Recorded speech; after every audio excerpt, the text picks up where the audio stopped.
하나님 말씀 보겠습니다. 여호수아 6장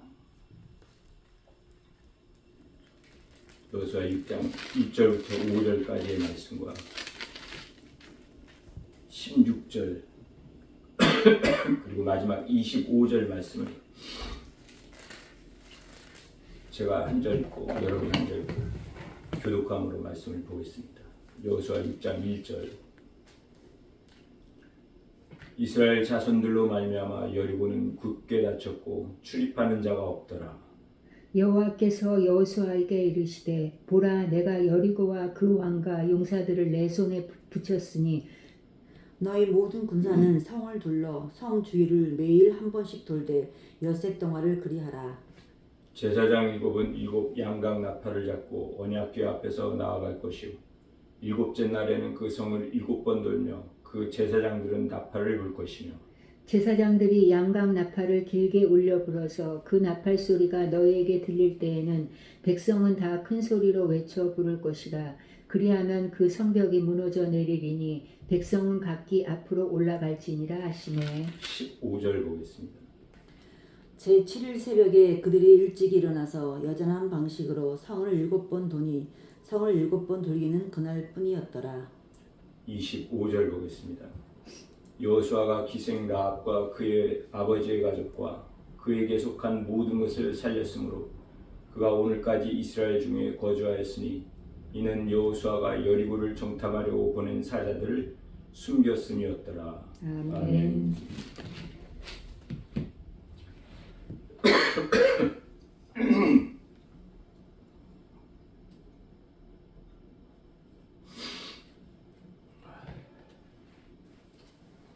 아까 찬송을 부르는데 이런 생각이 났어요. 제가 한국교회 목사님 중에 좋아하고 아주 존경하는 목사님 성함이 한상동 목사님이신데 이분은 한국 교신교단의 초대 고신 신학교의 총장을 지내셨던 목사님이세요. 일제 때 감옥에 들어갔는데 감옥 안에서 병균도 많고 그러다 보니까 오음이 몸에 생긴 거예요. 몸에 오음이 있었지만 이 목사님은 한 번도 가려도 손을 대지 않았다고 하세요. 오음이 이기는지 내가 이기는지 끝까지 해보자. 그렇게 해서 오음이 떠나갔고 그렇게 일제의 신사참배를 반대하고 끝까지 믿음으로 지내신 목사님이세요. 그래서 한국 교단에 어느 교단을 막론하고 이 한상동 목사님 밑에 가서 부사역자로 일하는 것이 많은 목사님들의 소원이었어요. 이 목사님의 모토는 끝까지의 믿음인데 하나님만 바라고 믿고 의지하라였어요. 그 끝까지의 믿음이 병도 떠나게 만든 거예요. 몸이 계속 안 좋지만 약하다고 할 게 아니라 어렵고 힘들수록 크게 소리 지르고 힘을 내고 찬양을 부르고 그 가운데 하나님이 역사하실 줄을 믿습니다. 아멘. 기도하겠습니다. 하나님 오늘도 주님이 함께하여 주시며 말씀하여 주실 줄을 믿습니다.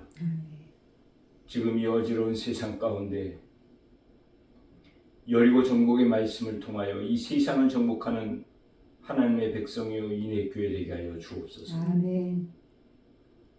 오직 살아운동력 있는 하나님의 말씀이며 말씀에 순종하는 하나님의 백성들이 여리고 정복의 승리와 기쁨, 영원 구원의 기쁨을 누리게 될 줄 믿습니다. 이 시간 주님께 맡겨드리오니 주님이 말씀하여 주옵소서. 아멘. 예수님의 이름으로 기도드리옵나이다. 아멘. 우리는 지나면서 각 장마다의 상징을 보았습니다. 3장에서는 언약궤, 4장에서는 기념탑, 5장에서는 돌칼과 신, 그리고 6장에서는 어떤 것이 상징이 될 수 있을까요? 6장에서의 상징은 7이라는 숫자예요. 6장 한 장 전체에 14번을 반복해서 나타나고 있는 7이라는 숫자. 이 7, 7은 완전, 완성, 극치를 상징하고 있어요. 이 6장에는 열고의 정복이자 결론적으로 본다면 하나님의 영광이 나타나고 있는 거예요. 오늘 6장 전체를 통해서 여러 가지의 주제들을 보게 될 텐데 이 6장의 첫 시작에 하나님은 이렇게 말씀하고 계세요. 2절에 여호와께서 여호수아에게 이르시되 보라 내가 여리고와 그 왕과 용사들을 내 손에 넘겨 주었으니 첫 시작에 하나님은 말씀하고 계시는 거예요. 여리고와 그 왕과 용사들을 내 손에 넘겨 주었다. 이 전쟁은 이미 끝난 전쟁이에요. 생각할 필요가 없는 전쟁이에요. 하나님이 너의 손에 넘겨 주었다 하면 끝난 거예요. 전쟁은 여호와께 속한 것이기에 하나님이 너의 손에 넘겨 주었다. 이미 승리가 전제된 여리고 전쟁이에요. 더 이상 생각할 필요가 없어요. 결론은 이미 다 정해져 있는 거예요. 이 말씀 이후에 하나님은 3절부터 5절까지의 말씀을 하는 거예요. 우리가 이 6장을 통해 여러 가지 주제 가운데 첫 번째는 방법과 과정이에요. 하나님이 먼저 말씀하시는 거예요. 모든 군사는 그 성을 둘러 성 주위를 매일 한 번씩 돌고 엿새 동안을 그리하라. 제사장 7은 7 양각 나팔을 잡고 언약궤 앞에서 나아갈 것이요 일곱째 날에는 그 성을 7번 열며 그 제사장들은 나팔을 불 것입니다. 제사장들이 양각 나팔을 길게 불어 그 나팔 소리가 너에게 들릴 때는 백성은 다 큰 소리로 외쳐 부를 것이라. 그리하면 그 성벽이 무너져 내리리라.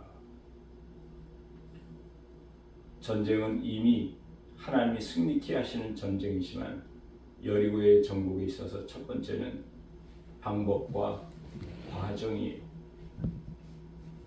이것이 우리가 인생을 살아가는 이 세상 정복, 여리고 정복에 있어서 전쟁이 하나님께서 다 승리케 이루어 주시긴 그러한 싸움 속에 우리는 살아가고 있기 때문에 결국 우리는 승리의 백성이 되는 저 천국 구원의 백성이 되는 거예요. 이런 승리가 전제된 이 세상 싸움 가운데 과정과 방법, 방법과 과정 이것이 우리에게 중요하다라는 걸 말씀하고 계세요. 두 번째 진영 제목이 있다면 진영과 반복이에요. 이전에 3장에서 보았듯이 요단강의 물을 멈추고 가나안 입성케 하신 분은 하나님이신데 그때의 진영은 언약궤가 제일 앞에 있고 온 이스라엘 백성들은 언약궤를 따라가는 거였어요. 그 진영 가운데 앞서가시는 전능의 하나님이 요단물을 가르시고 그리고 이스라엘 백성들을 가나안에 입성하게 하신 하나님이셨어요. 그러나 이 여호수아 6장의 여리고 정복의 이 진영은 제사장들이 언약궤를 메고 7 제사장은 7 양각 나팔을 잡고 그 앞에는 무장한 군사들이 앞서가고 또 무장한 군사들은 언약궤 뒤에 호위하면서 지나가는 거예요. 그리고 온 백성들은 이 언약궤를 따라 하루에 한 번씩 6일 동안 여리고성을 도는 거예요. 이 하나님의 진영이 반복적으로 기록되어지고 있어요. 처음에 하나님이 3절부터 5절에 말씀하시고 또 이후에 여호수아가 말을 하고 있고 그렇게 동일한 이 진영에 대한 방법에 대한 말씀이 4번씩이나 기록되어져 있어요. 그리고 그 과정은 반복이에요. 하루에 한 번씩 그리고 마지막 7째 날은 7바퀴 마지막 7바퀴 때에는 온 백성들의 부르짖는 함성 6일 동안 동일한 반복 그것이 하나님의 명령이에요. 그래서 두 번째 주제는 진영과 반복이에요. 이 여리고 정복에 있어서의 세 번째 주제는 침묵과 외침이에요. 6일 동안은 그 누구도 한마디도 입 밖에 내서는 되질 않아요. 그리고 하루에 한 바퀴만 돌아야 돼요. 지금 이 이스라엘 백성들은 요단강의 기적을 체험하고 길갈에서 낫기를 기다리며 이 땅의 소산을 먹기까지 하고 그런 하나님의 은혜 충만 가운데 있어요. 온 가나안 족속들은 두려워 떨고 있어요. 이런 믿음의 상태라면 하루에 한 바퀴가 아닌 10바퀴, 20바퀴를 돌고 싶은 마음일 거예요. 침묵이 아닌 한 번의 부르심으로도 이 여리고성을 정복할 수 있는 그런 마음이에요. 그런데 하나님은 침묵하라라는 거예요. 그리고 마지막 날 마지막 순간에 외쳐 부르시다라는 거예요. 이것이 우리가 이 세상 여리고 정복을 하는데 하나의 방법인 거예요. 침묵할 때가 있고 외칠 때가 있어요. 그리고 네 번째 주제는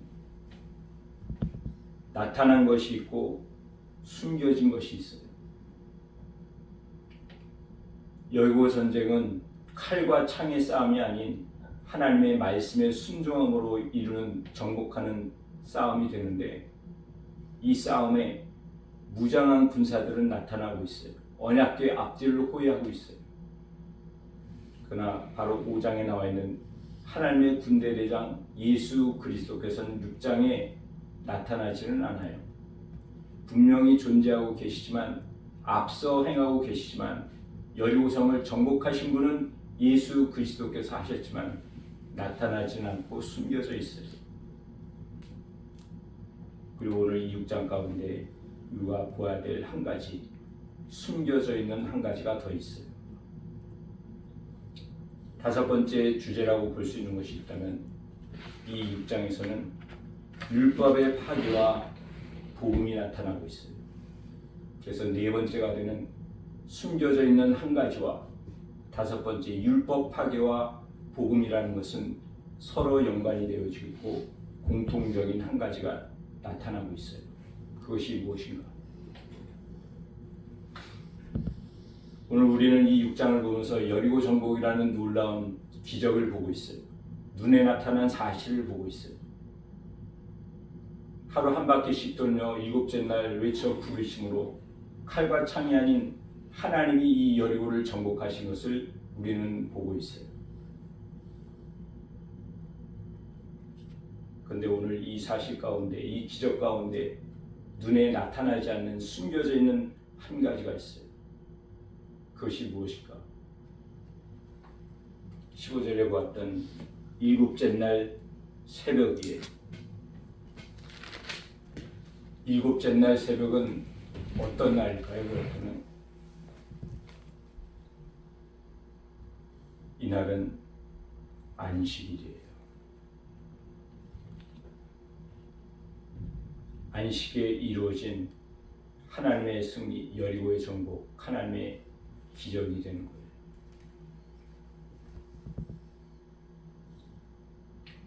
하나님은 이 구약의 모세를 통해 율법을 주셨어요.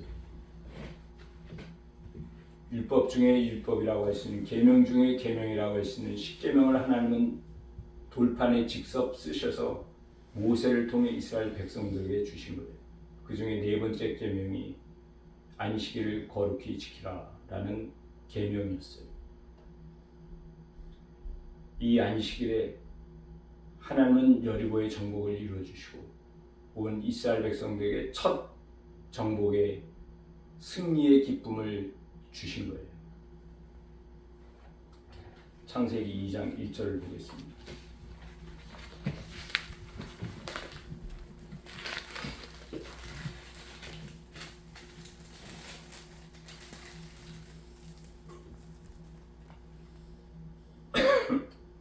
창세기 2장 1절 천지와 만물이 다 이루어지니라. 하나님이 그가 하시던 일을 일곱째 날에 마치시니 그가 하시던 모든 일을 그치고 일곱째 날에 안식하시니라.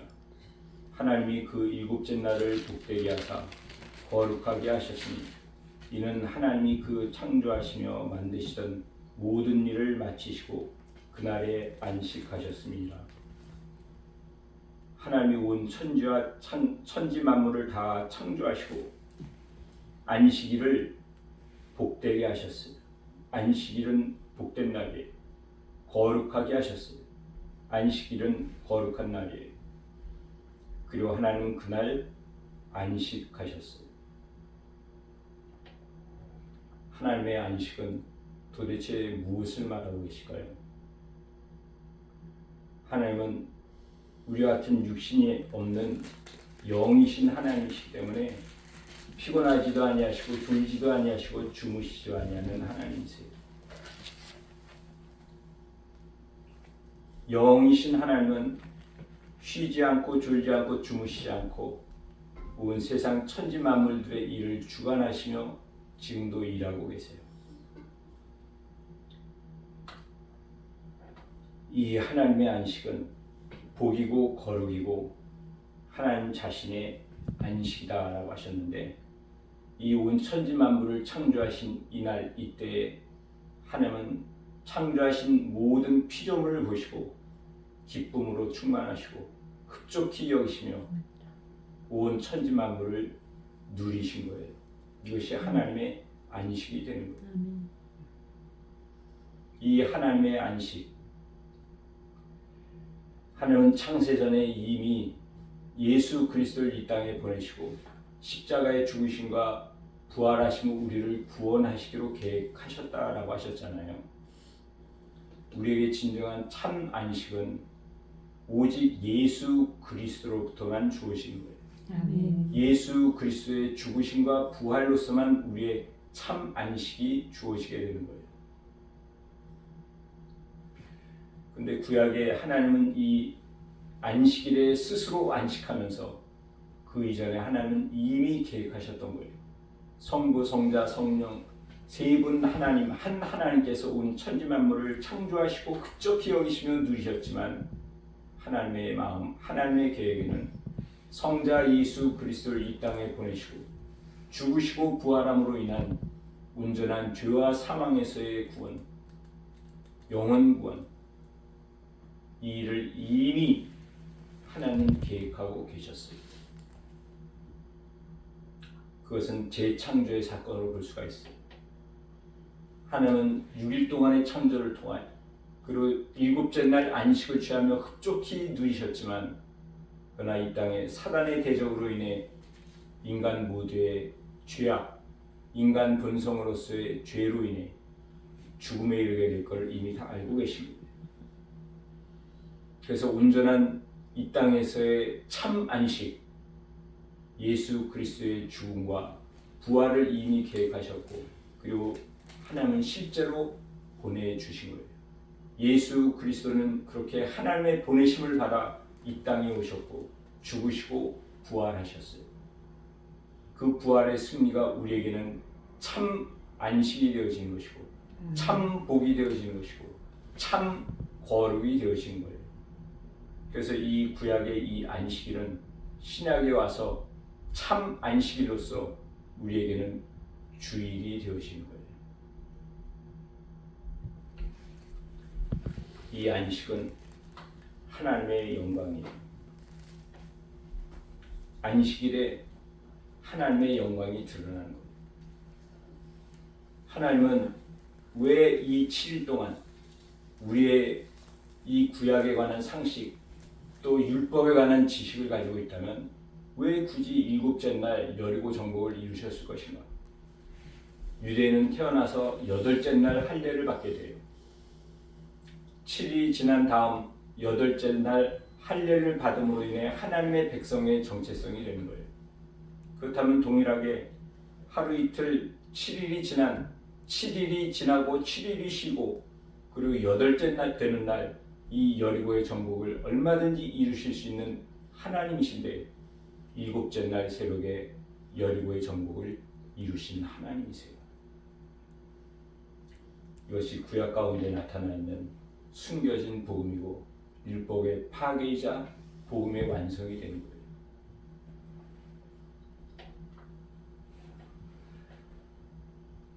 오늘 제목을 복음 하나님의 의 그렇게 붙였습니다. 이 여리고성 여리고 정복을 통해 하나님의 영광이 드러나고 있고, 그리고 복음이 나타나고 있고, 복음에는 하나님의 의가 나타난다고 했기에 하나님의 의가 이루어지고 있는 거예요. 이 구약에 나와 있는 여리고, 또한 신약에 나와 있는 여리고는 동일해요. 지금까지 몇 가지 보았던 의미들이 신약에 있는 여리고성에도 동일하게 이루어지고 있어요. 누가복음 19장의 말씀을 보겠습니다.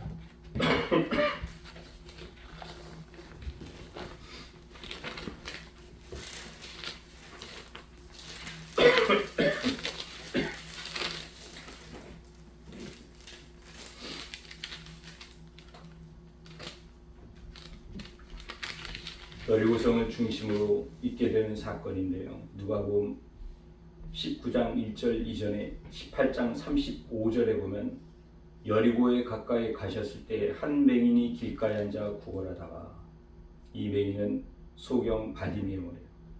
마가는 이 바디메오에 기록하기를 예수님께 나아갈 때 겉옷을 버리고 뛰어 일어나 예수님께 나아갔더라 라고 기록하고 있어요.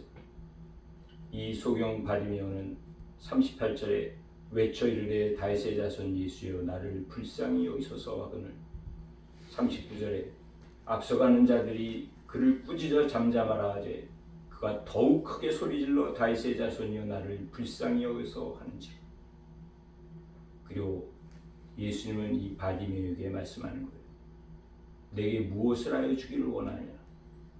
보라 내 믿음이 너를 구원하였느니라 라고 소경의 눈을 뜨게 해주시고 구원을 이루어 주세요.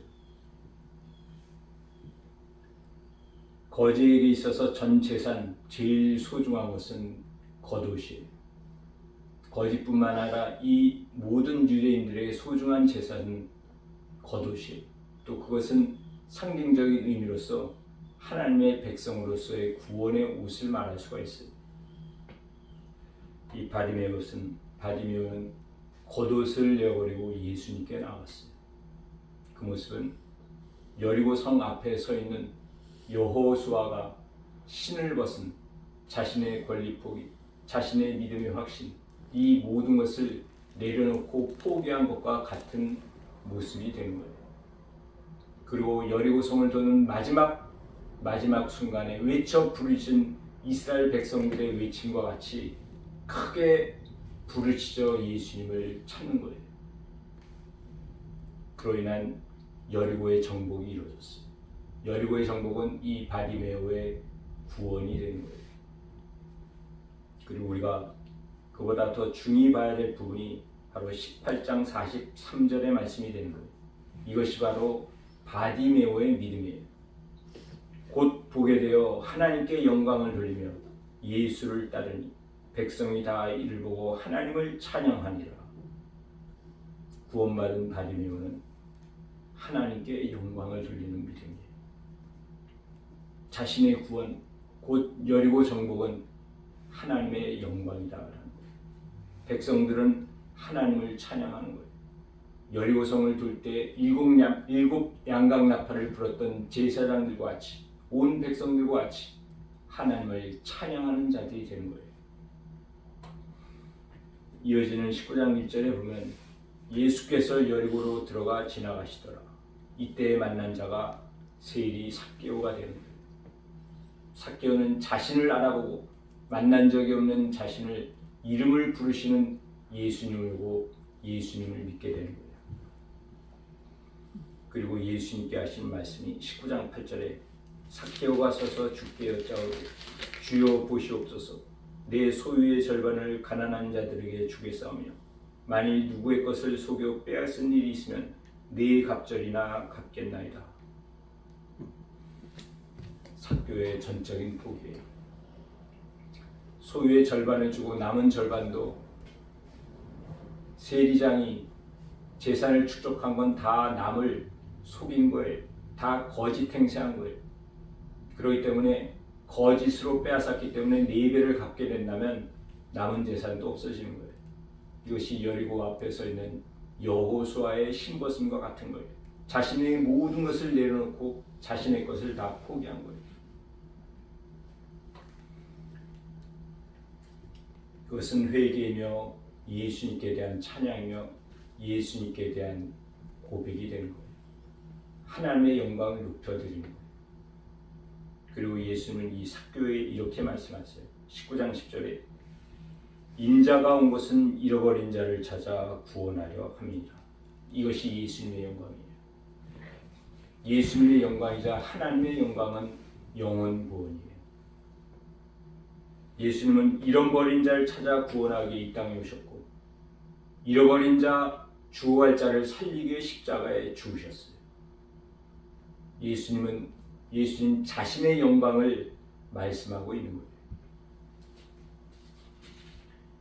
이 여리고를 떠날 때 19장 28절에 예수께서 이 말씀을 하시고 예루살렘을 향하여 앞서서 가시더라. 이 여리고를 떠나 예루살렘에 들어가실 때 그때 제자들은 19장 37절에 보면 이미 감람산 내리막길에 가까이 오시매 제자의 온 무리가 자기들이 본 바 모든 등한 일로 인하여 기뻐하여 큰 소리로 하나님을 찬양하여 이르되 찬송하리로다. 주의 이름으로 오시는 왕이요 하늘에는 평화요 가장 높은 곳에는 영광이로다 하니 제자들의 온 무리는 자신의 겉옷을 벗었어요. 어떤 사람은 겉옷을 벗어 예수님이 타는 나귀 위에 걸쳐놓고 어떤 사람들은 길가에 자신들의 겉옷을 핀 거예요. 이 모습 또한 여리고 앞에 서 있는 여호수아의 신벗음이 되는 거예요. 전적인 자신의 것을 다 내려놓고 포기했어요. 예수님을 위해서 맡겨드린 거예요. 그리고 그들은 큰 소리로 하나님을 찬양하는 거예요. 하나님의 영광을 높여드리는 거예요. 이로써 예루살렘의 정복을 이루는 거예요. 예수님의 제자로서 여리고의 정복, 예루살렘의 정복, 곧 세상의 정복을 이루게 되는 거예요. 여리고 정복은 하나님의 영광이 드러난 곳, 하나님의 영광이 나타났다라고 보았는데 그렇다면 예수 그리스도의 영광은 무엇일까? 우리가 일반적으로 하나님께 영광 돌린다 그러잖아요. 우리에게 기쁘고 감사하고 놀랍고 기적과 같은 일, 기도응답 같은 그런 기쁨에 하나님께 영광 돌려드립니다 라고 말하며 찬송하고 찬양하며 하나님을 높여드려요. 그것이 일반적으로 우리가 생각하고 있는 하나님께 영광 돌림이에요. 맞는 말씀이에요. 예수님의 영광은 무엇을 말하고 있는가? 요한복음 1장을 볼까요?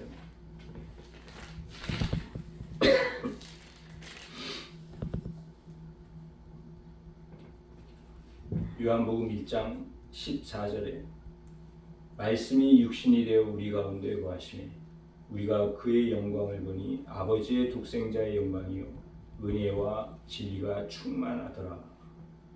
요한은 첫 시작부터 1장 1절부터 태초에 말씀이 계시라 이 말씀이 하나님과 함께 계셨으니 이 말씀은 곧 하나님이시라. 하나님이 말씀이시고 또한 예수 그리스도께서 하나님이심을 증거하는 거예요. 그리고 이 1장 시작부터 요한은 예수 그리스도의 영광을 말하는데 그의 영광은 예수님의 죽음이에요. 요한은 시작부터 예수님의 죽음을 말하고 있는 거예요. 14절에 그의 영광을 보니 아버지의 독생자의 영광이요 성부 하나님 아들로서의 영광이요 은혜와 진리가 충만하다. 예수님의 죽음은 은혜와 진리예요. 이 예수님의 영광, 십자가의 죽음을 바로 이어서 2장이 말하고 있습니다. 2장이 이 가나의 혼인잔치는 천국잔치의 상징이에요. 곧 시작부터 예수님의 십자가의 죽음과 부활을 통해 저 하늘나라 천국에서의 잔치를 시작부터 말하고 있는 거예요.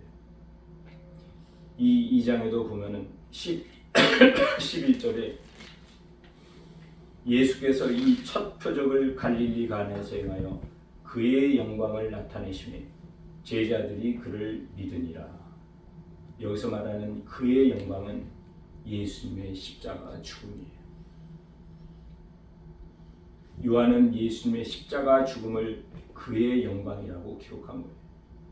우리가 생각하는 예수님이 기적을 행하시고 하나님께 영광 돌릴 놀라운 일을 이루셔서 그의 영광이다라는 것이 아닌 십자가의 죽음, 물이 포도주 된 기적이 놀라운 일이기에 하나님의 영광 받으셔야 한다. 하나님의 영광을 이 기적으로 나타냈다. 그 의미가 아닌 십자가의 죽음을 기록하고 있는 거예요. 그래서 이 물이 포도주가 된 이 첫 번째 표적은 예수님의 십자가 죽음을 상징하는 표적이 되는 거예요. 그래서 예수님은 이 혼인잔치에서 포도주를 구하고 있는 이 어머니 마리아에게 하는 말이 내 때가 아직 이르지 아니하였나이다. 이 말씀의 의미는 내 때, 곧 십자가의 죽음의 때가 이르지 아니하였는데 왜 내가 여기서 물로 포도주를 만드는 이 표적을 행해야 되겠습니까? 라는 반문이기도 해요. 그 얘기는 곧 예수님의 표적, 예수님이 행하실 일, 그것은 십자가의 죽음이며 부활이 되는 거예요. 이 가나에 물로 포도주로 만든 이 표적은 첫 번째 표적. 그렇다면 두 번째 표적은 언제가 될까요? 그것이 바로 갈보리 언덕에서의 십자가의 죽음이시며 사흘 만에 부활하신 일이 되는 거예요. 예수님의 영광은 십자가 죽음이세요. 이 모든 일이 맞춰지는 것이 요한복음 19장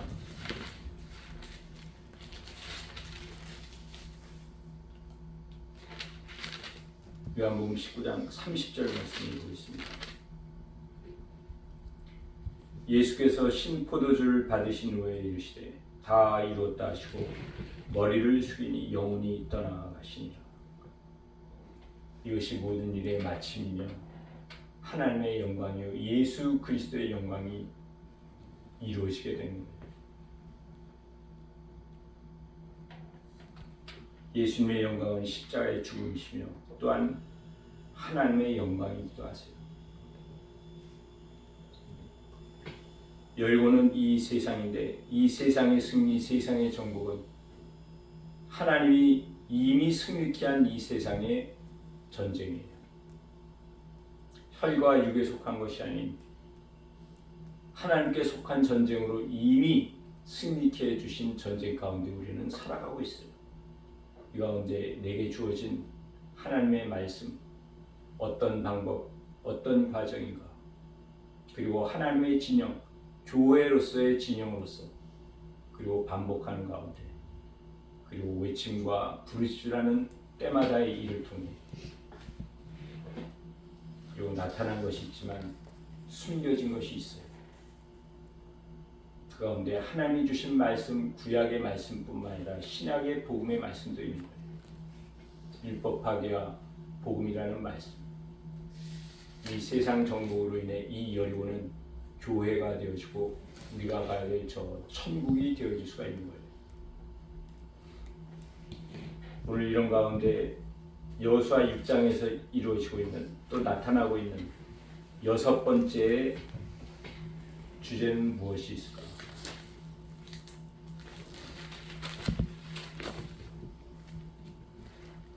그것은 구원 가운데의 진멸이에요.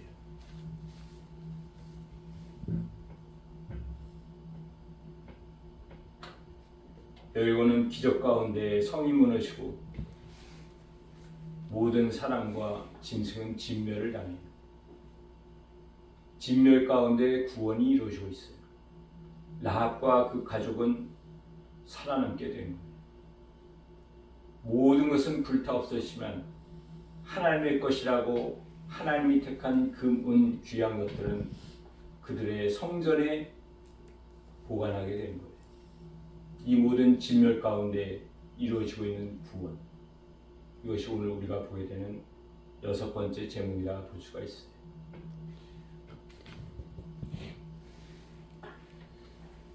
전반부에 나와 있는 여리고성의 정복, 여리고성의 기적이라는 사실은 중요하지만 그보다 더 중요한 것은 구원이에요. 영혼 구원의 역사, 하나님이 약속하신 라합과 그 가족에 대한 구원의 역사는 더 큰 영광이고 하나님의 뜻이 된 거예요. 온 천지 만물을 무에서 유를 창조하신 하나님의 안식일에 이루어졌고, 또 지금 이 모든 것들이 진멸하는 가운데 유에서 무로 되어지고 있는 이 가운데 하나님의 안식은 이루어지고 있어요. 그것은 승리의 기쁨이 아닌 구원의 기쁨이에요. 온 천지 만물을 흡족히 보시고 누리시고 안식하신 하나님이셨듯이 이 가나안의 여리고 족속들의 징계, 진멸 가운데 구원받은 라합과 그 가정을 보시고 하나님은 흡족히 여기시며 누리시며 안식하고 계신 거예요. 그리고 이들은 신약에 와서 예수 그리스도의 십자가의 죽음과 부활이라는 죽음 가운데서의 부활을 통해 하나님은 재창조의 역사를 이루시며 하나님은 흡족히 여기시며 온 세상 천지 만물 가운데 택한 자의 구원을 하나님은 누리신 거예요. 그리고 하나님은 여전히 지금도 살아계시며 이 세상 진멸 가운데 택한 하나님의 백성들이 여리고 정복 기적 가운데 승리를 누리듯이 하나님은 지금도 우리를 흡족히 여기시며 하나님의 안식은 끊임없이 이어지고 계세요. 그리고 주님은 지금도 저 하늘에서 성부 하나님과 함께 우리를 위해 기도하고 계세요.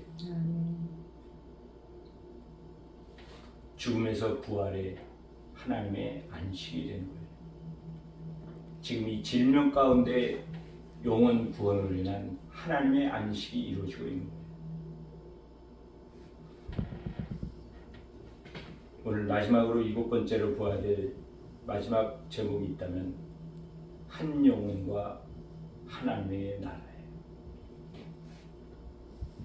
하나님의 약속은 지금 성취되어지고 있어요.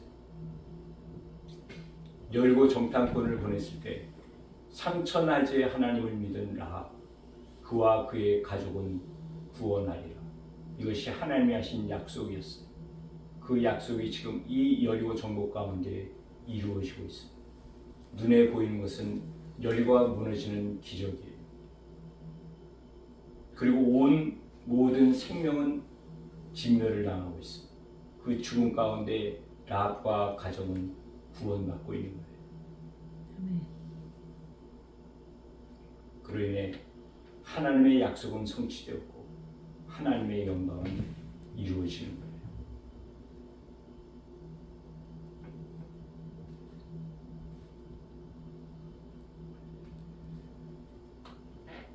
예수 그리스도께서 이 땅에 오셔 십자가에 죽으시고 부활하는 것은 하나님이 이미 계획하셨던 일이고 하나님의 약속이에요.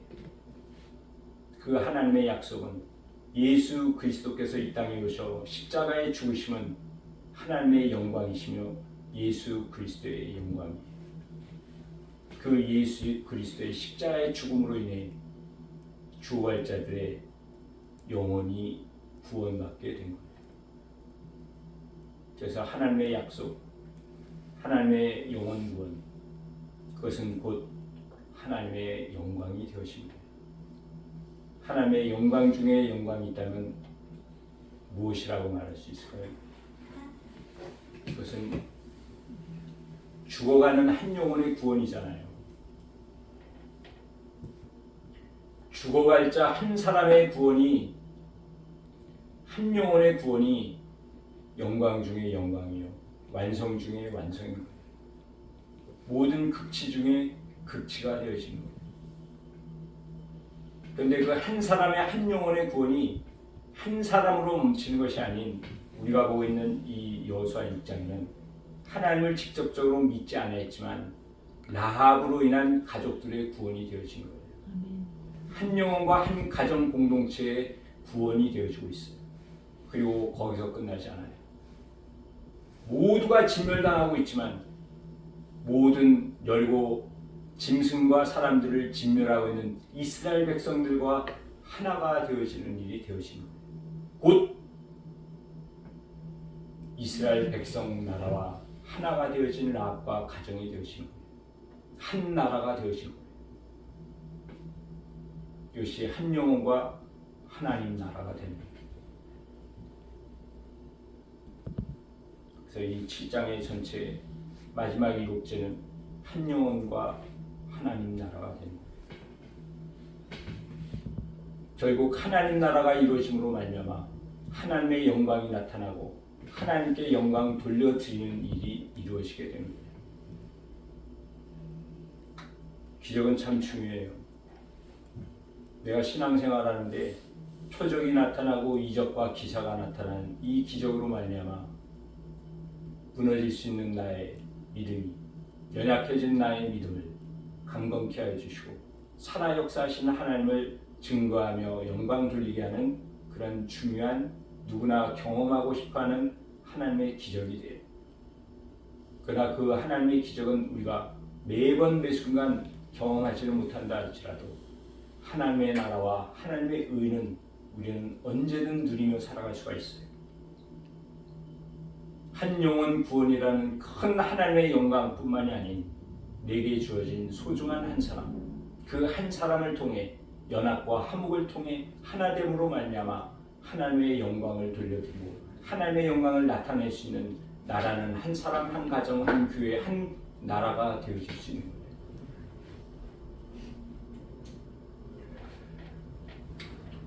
그래서 한 영혼은 우리 입 밖에 늘 일상적으로 습관적으로 하는 말이기도 하지만 그러나 너무도 소중한 말이에요. 하나님의 영광을 드러내는 우리의 한마디의 표현이 있다면 한 영혼이다 라고 말할 수가 있어요. 그 한 영혼은 가정과 나라에까지 이어지는 거예요.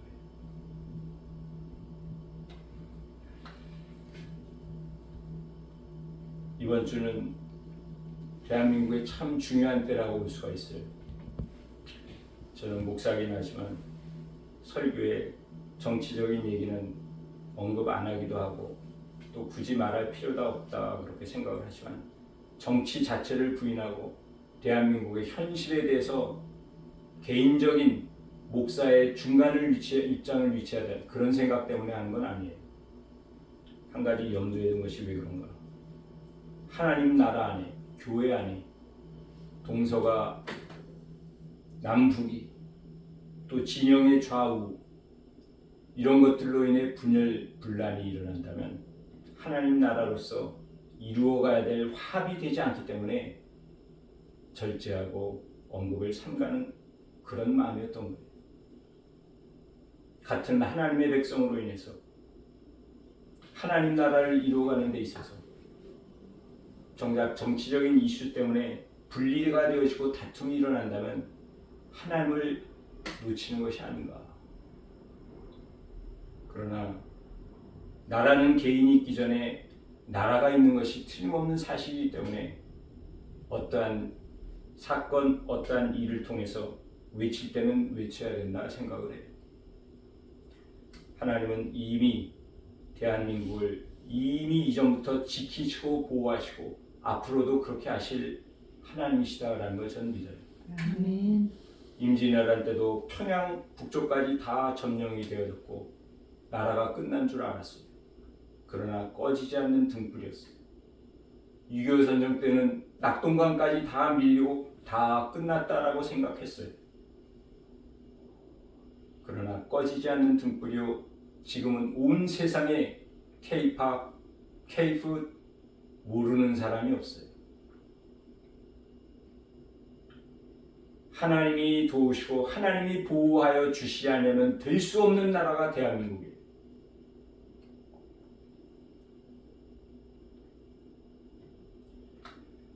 저는 한국 사랑에 대해서 얘기는 안 하지만 그냥 쉽게 얘기를 해요. 박정희 대통령은 제가 제일 존경하는 사람 중에 한 분이라고 그 말밖에 할 수가 없어요. 내 아버지는 죄를 지을 수 있고 잘못할 수도 있고 실수할 수 있어. 그러나 내 아버지이기 때문에 누구도 비난할 수가 없어. 내 아버지를 누가 비난을 하겠어? 나를 낳아주시고 키워주신 내 아버지. 저에게는 그런 박정희 대통령이다라는 거예요.